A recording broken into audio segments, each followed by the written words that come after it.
We specifically want to stress on cow's ghee. So you can actually get ghee from cow's milk, ghee from buffalo's milk, ghee from goat's milk, and everyone has got different qualities, but cow's ghee is considered to be one of the best one. So the reason is cow's ghee is something, it has got that unctuousness, that oiliness which is required by our body, and that is something which is going to help our body to actually have good amount of good quality of digestion, good quality of metabolism, and I mean we want to just cleanse certain toxins from the body. For example, people talk about metal toxicity, lead toxicity, or even mercury toxicity. So that is something which actually is disturbing the body. So in that case, if a person is having ghee on a regular basis, that specifically takes care of this toxicity.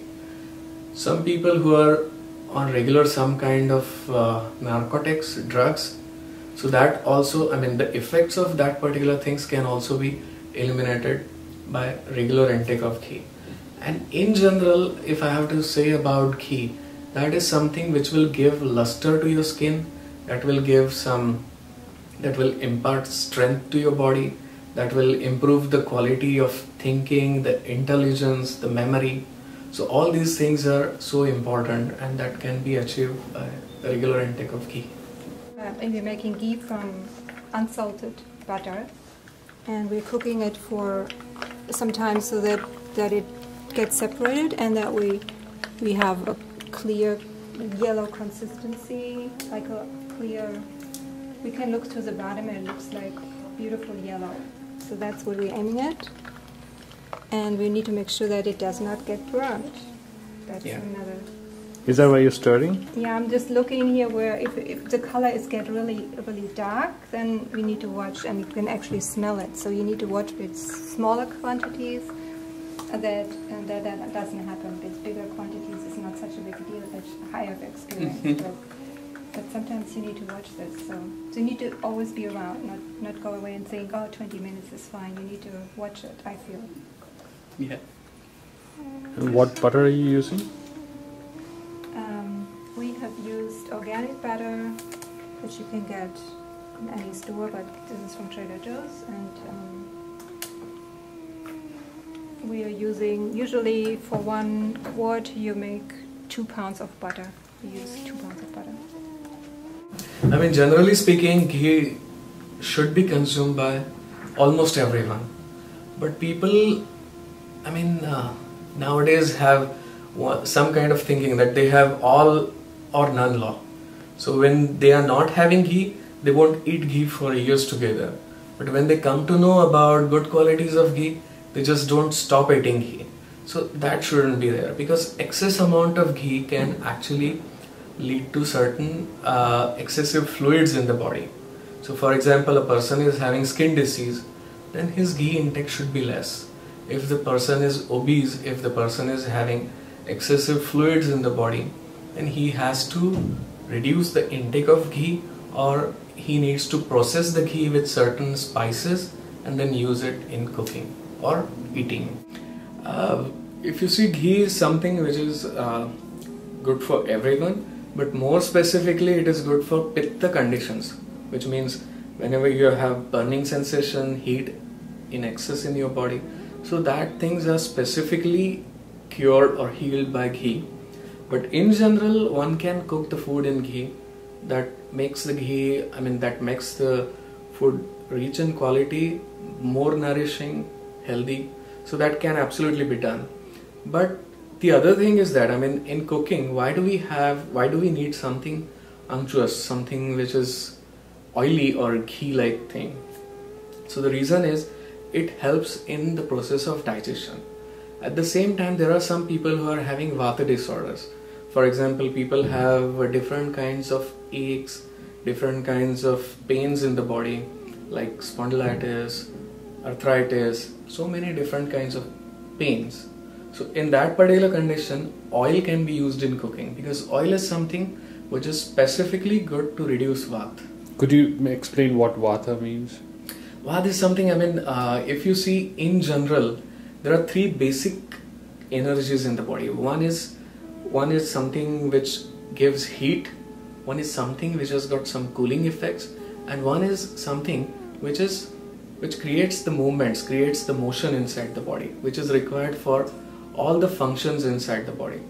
And in general, in health, there is the perfect balance of these three things, these three energies, along with perfect state of mind and perfect state of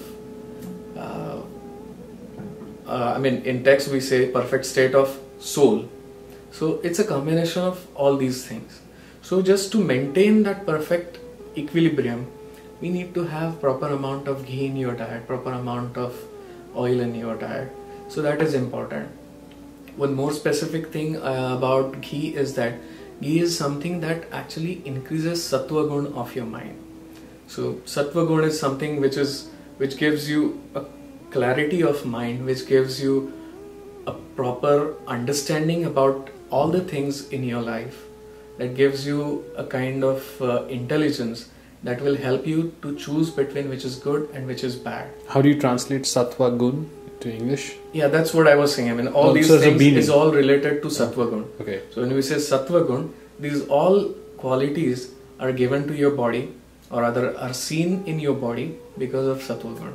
Sattva Gun can be considered as truth.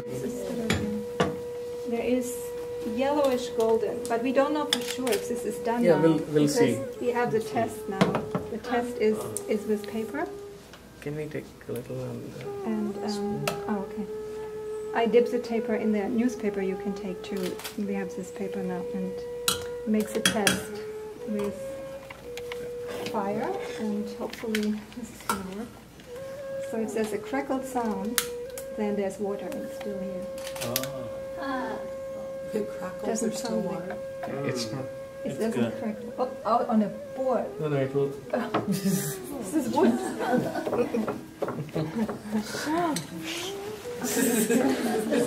So this is done. More than having ghee, it's the fear associated around ghee which kills the person.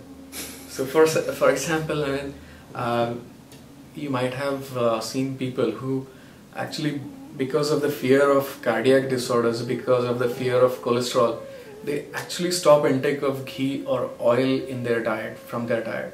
So that actually causes excessive dryness in the body, and then later on it causes joint pain and certain kinds of aches and pains in the body. So some amount of ghee is actually necessary for our body. May it be cardiac disorder, may it be hyperlipidemia, which is excessive cholesterol in your body, but some amount of ghee is absolutely necessary. So specifically for these people who are having complaints like this, we recommend them to have 1 teaspoonful of ghee in a day. So that is something which is necessary for the body. And the fact is, I mean, having ghee and utilizing it properly, it won't contribute to your cholesterol or any other problem. And another thing is that, I mean, just having ghee or just having unctuous things, it's not sufficient to maintain the health. A proper dietetic regimen, proper behavioral regimen, I mean daily regimen in general, has to be maintained. So proper amount of exercise, proper amount of lifestyle is necessary. If you are having a sedentary job and you are having ghee on a regular basis, so that's not going to help you. So you should have a proper lifestyle. So proper amount of exercise is important. I want to show you that you put it through this cheesecloth and you sieve it out. And I think I'm just going to do it now. I want to show you the color of this ghee so that you can see. Yeah. And actually, it's a little dark on the bottom. We are just about to almost burnt it, but it's not bad because it's kind of nice. Sometimes I like it because it has that nutty taste. And now there's this white stuff on there, you may see, but which is the froth. It's going to just stay on top here. And sometimes it even goes, if you cool it down, it goes like settles inside the butter, so there's not very much on the top. So you can take it off if you want to take it off, or you can just throw it through this now. So that was one of my other questions, is if you do end up overcooking your ghee a little bit, that's not bad, it's just it changes the flavors somewhat, right? Or is it... Well, it's tricky if you do take it too long, then yes, it will taste burned. But if it just gets kind of caramelized like yeah. that, That's fine. And I think this is really nice right now. Yeah, it's good. And is it necessary to strain it like that? Yeah, because the precipitate you get in this process, that is something which is not healthy because it has got guru gone in it. It is heavy to digest. That's the only thing. People eat it with sugar, they like the taste, it is a little sour. But from health perspective, it's guru, so it's not the ideal thing to have. Yeah. Darker than usually. I wanted to show you the yellowish one too, but it turned out dark actually. The point is just to separate, so if you use like really fine mesh set, that works too, or is it bad to It's better because it's block. because it separates more purely? Yeah, something which will filter properly, that's fine. So ghee is something which is actually helpful to increase the HDL, the good cholesterol in the body. So I mean, if you see, there are different people who actually are taking medicines for their raised cholesterol levels. So in those patients, we specifically ask them to have some amount of ghee. So we will either process that ghee with certain herbs, or we can just ask them to have regular ghee. And after a certain period of time, you actually see that, okay, LDL levels, the bad cholesterol goes down, and the good cholesterol, which is HDL, which gets raised. So that is something which is specifically seen by ghee. And otherwise, people who are not having ghee, they have the problem that, okay, with the help of certain medication or certain lifestyle, they reduce the bad cholesterol or LDL, but they fail to increase the HDL, which is good cholesterol.